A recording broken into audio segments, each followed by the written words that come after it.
Students, how are you all? I hope you are all fine. And after a long time, after that exam, our session starts. I think so. Okay. Then some of them they will get they got more marks. Some of them they got less marks in that exam. So don't worry about that. Next time you can do better. No problem. And can you say that which lesson we covered in our last class? Which lesson we completed? Can you remember? So regarding that force lesson, right? So what are that types of force and what is meant by force? And these are the things we have covered, right? Force. What is the basic definition of force? And types of force. That means contact force and non-contact force. Contact force we have to split into muscular force and even frictional force, right? In that contact force we have seen muscular force and frictional force. Okay, so today we are going to enter the new chapter which name it is, that is friction. Okay, so before the friction, where we have seen that, where we have heard about that word, that is in that first lesson, right? Force and pressure. So the force and pressure in that contact force, because we are splitting the force into two types. So that force, contact force, one of the contact force, it is called friction. So that is our topic. So the topic is friction. Okay. So before going to enter this chapter, so I am going to ask a few questions. Okay. For example, if you are going in any vehicle or in bike, if the red signals, if the bike is going in front of that, if it is red signal is present, so you will stop your vehicle, you will try to stop your vehicle. Am I right? So at that time, when you are going to stop your vehicle, you need to apply the brakes, right? So when you are applying the brakes, that means when you are given some force to the brake, why the vehicle will stop? What will happen actually? The vehicle will stop. So why the vehicle will stop? What is the contact? What is that meaning behind that? See, just note this question, and one more question also I'll ask. Few questions we'll discuss and then we will go to the topic. Okay. And suppose if you are playing the cricket, okay, or any football, cricket, whatever it is. Okay, so if you take the ball and throw it, okay, throw it with some amount of force. So after some amount of time, what will happen to the ball? The ball will go and it will cover certain distance and then it will stop. Am I right? It will cover certain distance, but you are throwing at somewhat speed. But anyway, whichever speed you are given, but after some time it will stop. Okay, why it will stop? Let's notice this question. And one more, that suppose any one of your friends they ate banana and they'll throw that banana peel. Okay, so any one of the person any one of your friend is going or running, will step onto that banana peel, means what will happen? So he may fall down. Okay, so why he will fall? And even that what is that in village and all, the traditional that Pongal function and all, what is that, they will conduct one game, right? They will take one post and then the top of the post, they will place something, okay, any pot or mud anything. Okay, so we have to go to till the top of the post and then we have to take, right?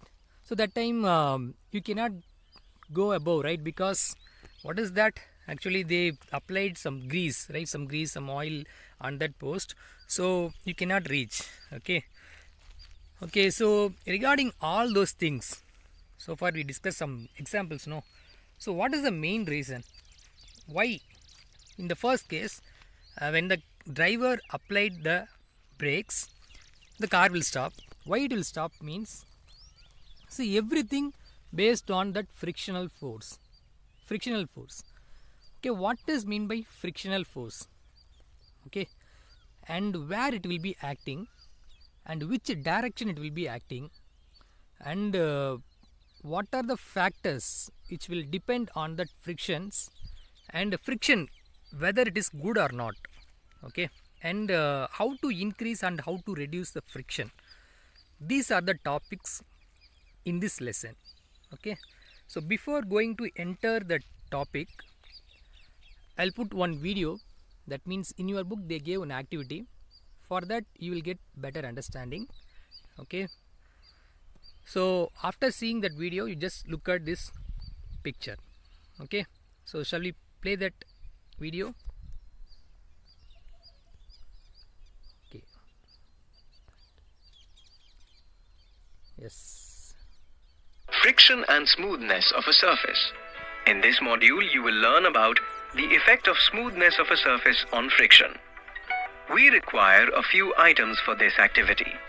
They are a wooden board, 3 bricks, a torch cell, a wrinkle-free piece of cloth, and sand. First, make an inclined plane by supporting one end of the wooden board with the bricks. The inclined plane should be at one end of the table.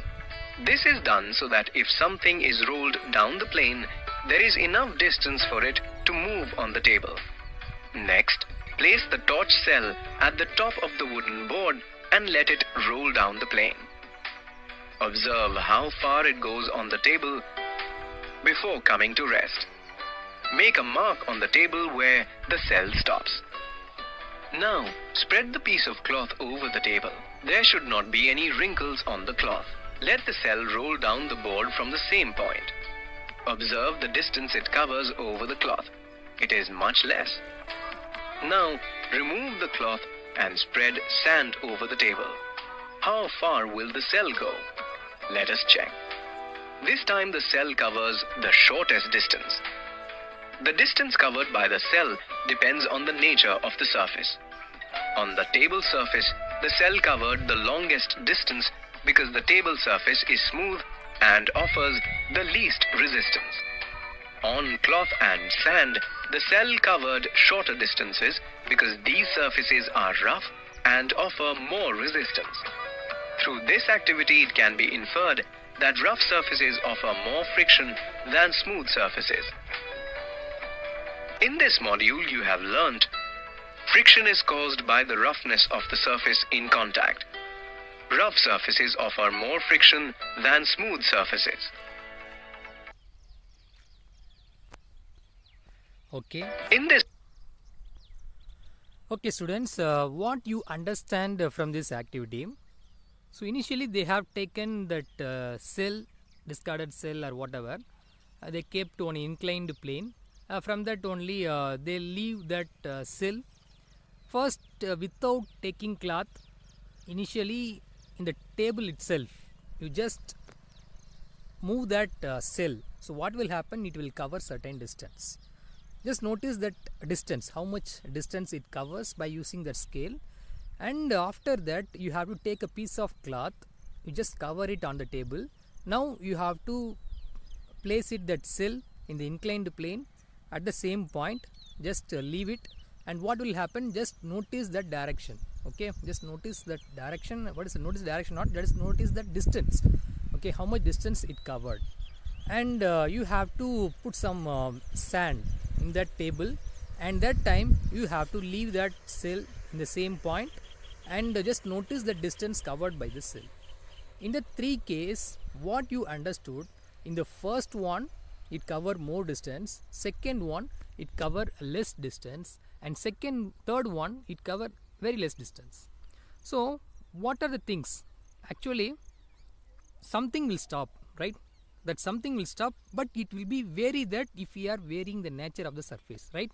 So if we are varying that nature of the surface, that stopping force, okay, so I'm not saying frictional force, okay, that's some force will be stopping, right? That stopping force will be based on the nature of the surface, right? If it is smooth, it will go more distance. If it is rough, it will cover less distance. So what is that? What does that force mean? That is called frictional force. So frictional force, what is that frictional force? So frictional force is nothing but when any object is moving. When any object is moving, that time it will be contact with the another object. So the frictional force will be try to stop that object. Okay, when the object is going at one direction, opposite to that direction, frictional force continuously trying to stop. Okay, continuously trying to stop. Continuously trying to stop that another object.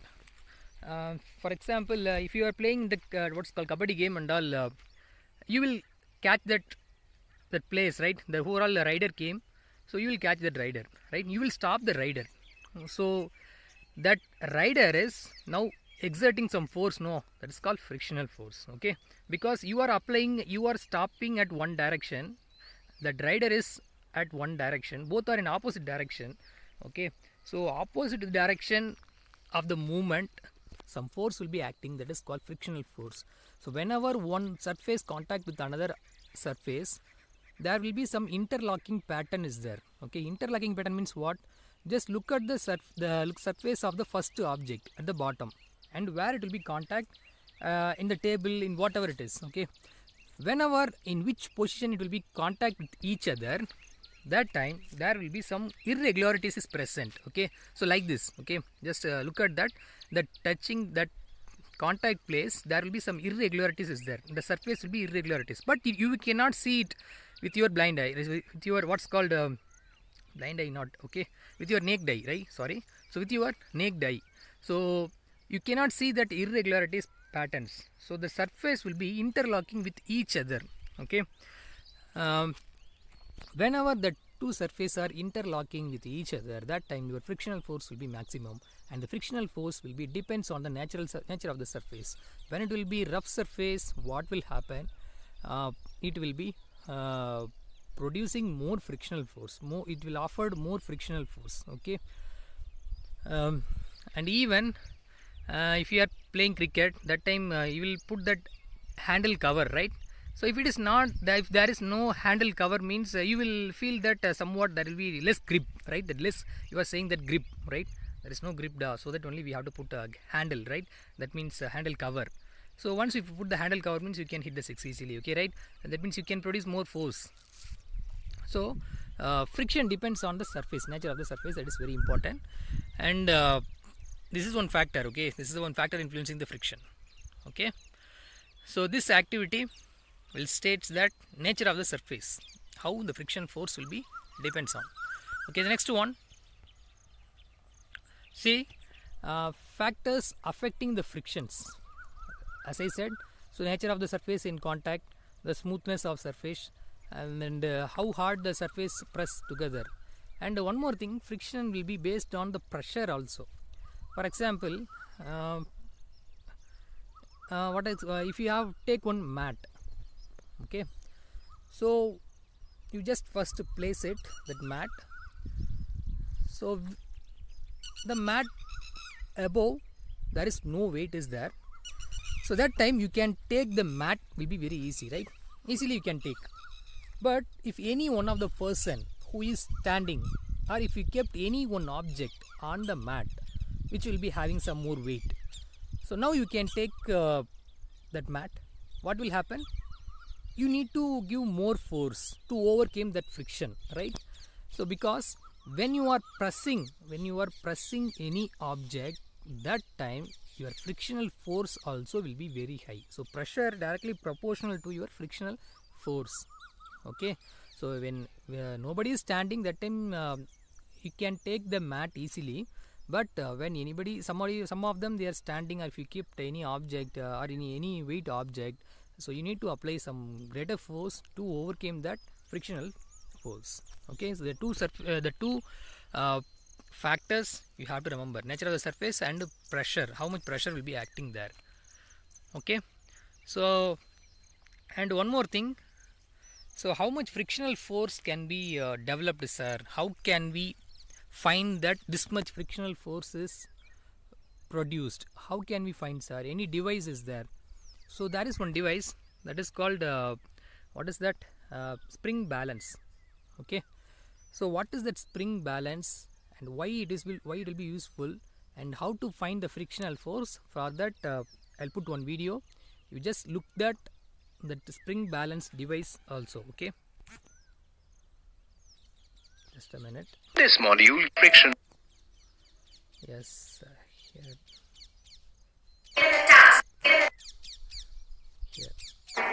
Is a device which is used to measure the weight of a body. So let us see the structure of the spring balance. The device or the instrument which is in my hand is a spring balance. You can see that here it is written gram and here it is written weight. Gram means mass and weight means what? Weight. Weight will be measured in Newton and this mass will be measured in gram. There is a hook, upper side also and the lower side also. The weight which is to be measured is suspended freely with the help of this hook. You can see the reading starts from 0 and it is ending at 5 Newton, whereas in gram it is starting from 0 and ending at 500 gram. From here we can conclude that its range is from 0 to 500 gram and 0 to 5 Newton is the range for measuring the weight. Now, there is an object in my hand and I have to measure the weight of this object.